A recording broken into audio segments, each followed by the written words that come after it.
Well, I'm going to stay positive. New Jersey's longtime state Senate president, Democrat Steve Sweeney, has lost re-election, falling to a Republican newcomer who spent less than $200 on the race and leaving his party reeling. Ed Durr, D-U-R-R. Ed Durr, a furniture company truck driver. No way. And political newcomer, has defeated Sweeney in New Jersey's 3rd legislative district. Sweeney's defeat was unexpected and threw his party's legislative leadership contest into limbo on Wednesday when he postponed a meeting set for Thursday. Sweeney had been expected to return as Senate president, but who will take over and what margin Democrats will have in the state legislature is unclear. Sweeney has served as state Senate president since 2010 and was responsible for shepherding Democratic Governor Phil Murphy's progressive agenda through the legislature, including a phased-in $15 an hour minimum wage, paid sick leave, and recreational marijuana legalization. He is also known for his high-profile reversal on opposition to gay marriage. Sweeney said in 2011 that he made the biggest mistake of his legislative career when he voted against marriage equality. Though Sweeney was a fellow Democrat, he fought Murphy at the start of his administration over raising income taxes on the wealthy and worked closely with Republican Chris Christie during his 8-year term in office that ended in 2018. So now you got this truck driver came along, and he took this guy off the mat. I can tell you how he spent his money. All 200 of it? No, thought I had a piece that told me how he spent his money. It's fantastic. Oh, shoot.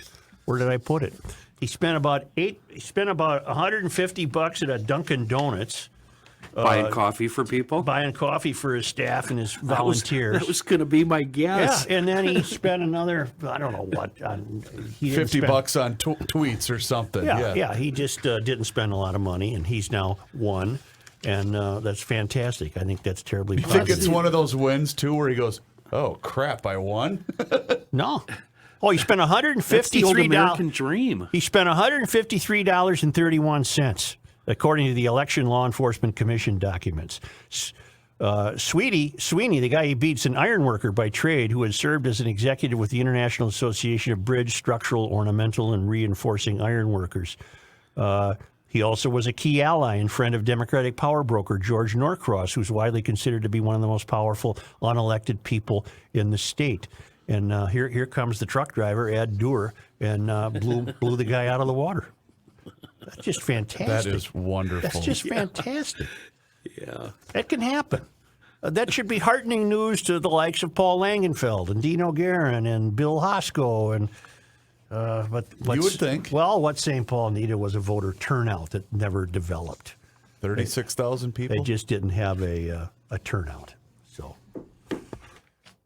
that's a shame, but it is what it is. And your explanation for that on Wednesday was that apathy really had set into that degree in the city of St. Paul. I believe so. That is just that's a shame. I believe so. Yeah. I have a note on that from Matura. You're really scrambling over there today. Well, I got a lot of stuff. You know. Boy, there was no way I could have predicted that this election would turn out the way it did. No way. I was pretty much on your page, Chris. Yep.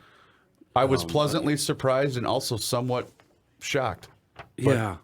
5 people now I'm reading today. 5 council members. Mm-hmm. 5. Wow. Scott Mature out in Bozeman writes, 2 steps forward, 1 step back. It was fantastic news to hear the city of Minneapolis vote no to abolishing the current police structure. While it was a win for law-abiding citizens and the overall health of the city, I believe it was a small temporary victory.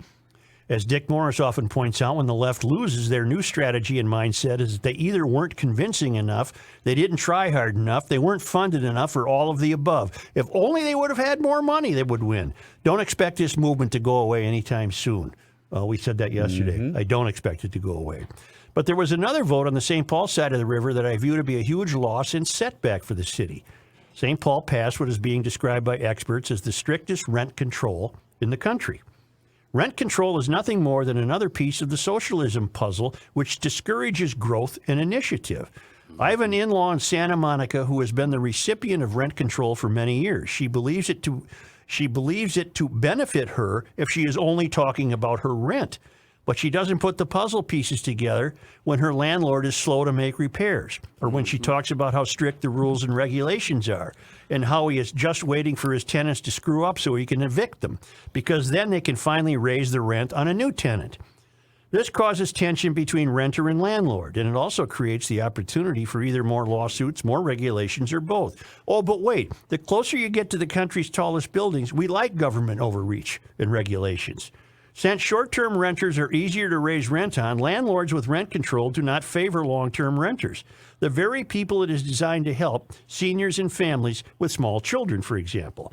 Landlords with rent control aren't as interested in building upkeep. It doesn't benefit them nearly as much. They know even with a subpar building that they can easily find a new tenant, because when an entire city has rent control, it disincentivizes builders and developers from building new buildings, knowing they will be capped on what they can charge for rent. So the supply and demand shifts in favor of those that do own apartment buildings. Isn't this interesting? I think it is.